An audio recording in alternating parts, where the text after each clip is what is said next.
ኤክስን ቫልዩ እንፈልጋለን። መጀመሪያ እቺ ኪዩብ ሩት 1/3 ሆና የምትወጣው። ስለዚህ ምን እናደርጋታለን? እቺን 3 1/3 ከዚያ ኤክስ አለች ኤክስ ትገባለች ማለት ነው። እዚህ ኢኳል ቱ 3 + 5 እንደዚህ ሆና ትወጣለች ማለት ነው። ስለዚህ ይችኛዋ ምንድነው የምናደርገው? ቀጥታ ቤዙ ስለተመሳሰለ ኤክስፖኔንቱን ብቻ እንወስዳለን ማለት ነው።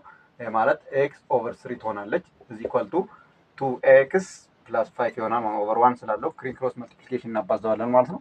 ያኔ እቺ 3 ዲስትሪቢዩት ትሆናለች።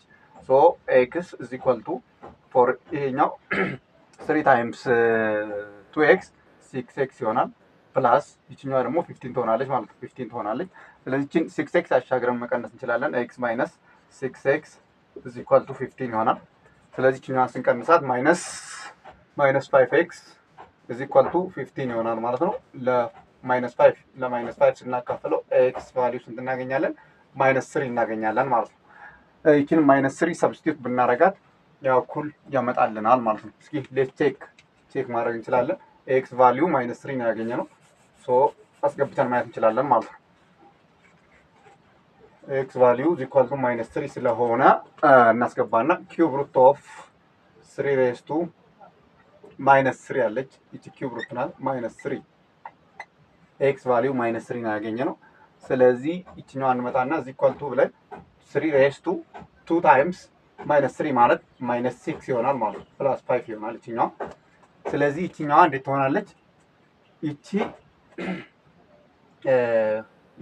ኪዩብ ሩት 1/3 ሆና ትወጣለች ነው ያልነው። 1/3 ሆና ስለምትወጣ ምን ትሆናለች እሷ?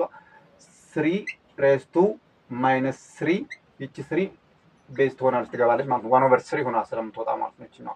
ስለዚህ ይችኛዋ 3 -6 ፕላስ 5 እንዳለ ተወርድና ይችኛዋ -1 ሆነች ማለት ነው። 3 -1 እዚህ ኢኳል ቱ 3 -6 ፕላስ 5 ማለት -1 ነች። ስለዚህ መልሳችን እኩል መጥቷል ማለት ነው። -3 -1 እዚህ ኢኳል ቱ 3 -1። ስለዚህ ያገኘነው መልስ ኤክስ ቫልዩ ትክክል ነው ማለት ነው። ስለዚህ ቀጥታ ጉግል ሚት ላይ እና ዙም ላይ መማር የምትፈልጉ ተማሪዎች ባላችሁበት ሀገር ሆናችሁ ቀጥታ መማር ትችላላችሁ። የኛን ስልክ ስክሪኑ ላይ በምታዩት ቴሌግራም፣ ዋትስአፕ ላይ ልታናገሩን ትችላላችሁ። ላይክ፣ ፎሎው፣ ሼር ማድረግ እንዳይረሳ። ቴንክ ዩ